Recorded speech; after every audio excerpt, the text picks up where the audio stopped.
ಗುಂಪಿಗೆ ಸೇರದ ಪದ.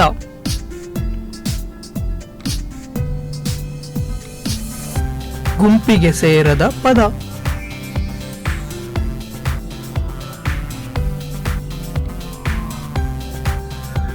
ಶುಭೋದಯ ಮಕ್ಕಳೇ. ಶುಭೋದಯ ಸರ್. ಇಂದು ನಾನು ನಿಮ್ಮೊಂದಿಗೆ ಒಂದು ಆಟ ಆಡುವೆ. ಯಾವ ಆಟ ಸರ್? ನಾನು ಅದನ್ನು ನಿಮಗೆ ಹೇಳುವೆ. ಸರಿ ಸರ್, ಯಾವುದು ಆ ವಿಷಯ? ಈ ಆಟದ ಸಹಾಯದಿಂದ ನೀವು ಎಷ್ಟು ವೇಗವಾಗಿ ಯೋಚಿಸಬಹುದು ಎಂಬುದನ್ನು ಪರಿಶೀಲಿಸಲು ನಾನು ಬಯಸುತ್ತೇನೆ. ಇದು ಆಸಕ್ತಿದಾಯಕವಾಗಿದೆಯೇ? ಹೌದು ಸರ್. ಆಟದ ಹೆಸರು ಗುಂಪಿಗೆ ಸೇರದ ಪದ. ಓ ಸರಿ ಸರ್.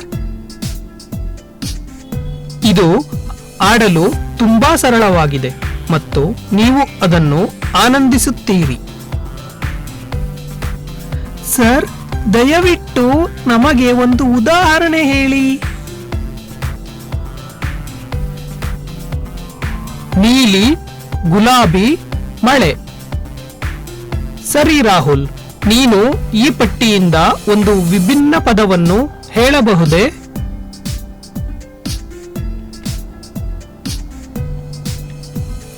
ಮಳೆ. ಏಕೆ ಮಳೆ? ಏಕೆ ನೀಲಿ ಅಥವಾ ಗುಲಾಬಿ ಅಲ್ಲ? ಏಕೆಂದರೆ ನೀಲಿ ಮತ್ತು ಗುಲಾಬಿ ಬಣ್ಣ ಮತ್ತು ಮಳೆ ಅಲ್ಲ. Very good Rahul.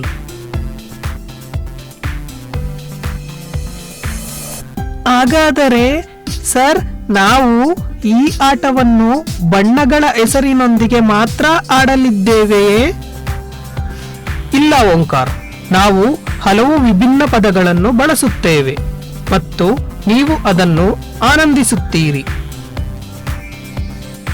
ಸರಿ ಸರ್. ಈ ಆಟವನ್ನು ಹೇಗೆ ಆಡಬೇಕೆಂದು ನೀವೆಲ್ಲರೂ ಅರ್ಥ ಮಾಡಿಕೊಂಡಿದ್ದೀರಾ? ಹೌದು ಸರ್. ಆಟವನ್ನು ಪ್ರಾರಂಭಿಸೋಣ. ಬಸ್, ರೈಲು, ಮಾವು, ಕಾರು.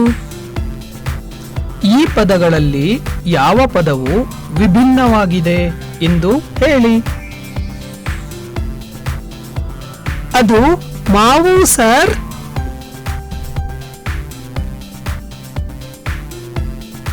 ಏಕೆ ಮಾವು? ಏಕೆಂದರೆ ಇಲ್ಲಿ ಮಾವು ಒಂದು ಮಾತ್ರ ಹಣ್ಣು. ಸರಿ. ಬಾಳೆಹಣ್ಣು, ಸೇಬು, ಮಾವು, ಮೊಬೈಲ್.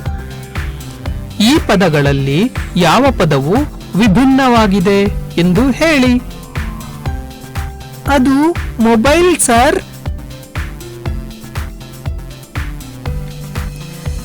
ಏಕೆ ಮೊಬೈಲ್? ಏಕೆಂದರೆ ಇಲ್ಲಿ ಎಲ್ಲವೂ ಹಣ್ಣಿನ ಹೆಸರು, ಆದರೆ ಮೊಬೈಲ್ ಎಂಬುದು ಹಣ್ಣಿನ ಹೆಸರಲ್ಲ.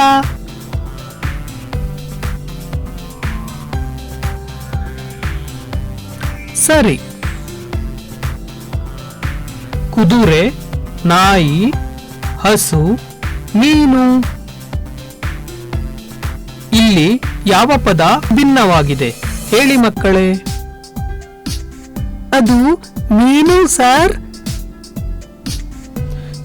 ಏಕೆ ಮೀನು? ಏಕೆಂದರೆ ಮೀನುಗಳು ನೀರಿನಲ್ಲಿ ಮಾತ್ರ ಬದುಕಬಲ್ಲವು. ಸರಿ. ಮರ, ಪೆನ್ಸಿಲ್, ಪುಸ್ತಕ, ಪೆನ್. ಇಲ್ಲಿ ಯಾವ ಪದ ಭಿನ್ನವಾಗಿದೆ ಹೇಳಿ ಮಕ್ಕಳೇ. ಮರ ಸರ್. ಏಕೆ ಮರ?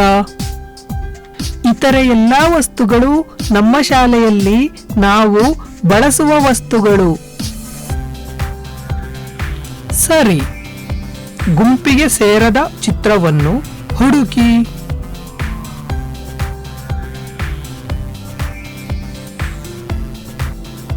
ಸರಿಯಾದ ಉತ್ತರ ಮಾವಿನ ಹಣ್ಣು. ಚಿತ್ರಗಳನ್ನು ಗಮನಿಸಿ, ಗುಂಪಿಗೆ ಸೇರದ ಚಿತ್ರವನ್ನು ಹುಡುಕಿ. ಸರಿಯಾದ ಉತ್ತರ ಐಸ್ ಕ್ರೀಮ್. ಚಿತ್ರಗಳನ್ನು ಗಮನಿಸಿ, ಗುಂಪಿಗೆ ಸೇರದ ಚಿತ್ರವನ್ನು ಹುಡುಕಿ. ಸರಿಯಾದ ಉತ್ತರ ಕಿರೀಟ. ಚಿತ್ರಗಳನ್ನು ಗಮನಿಸಿ, ಗುಂಪಿಗೆ ಸೇರದ ಚಿತ್ರವನ್ನು ಹುಡುಕಿ. ಸರಿಯಾದ ಉತ್ತರ ಸಂಚಾರಿ ಸಂಕೇತ.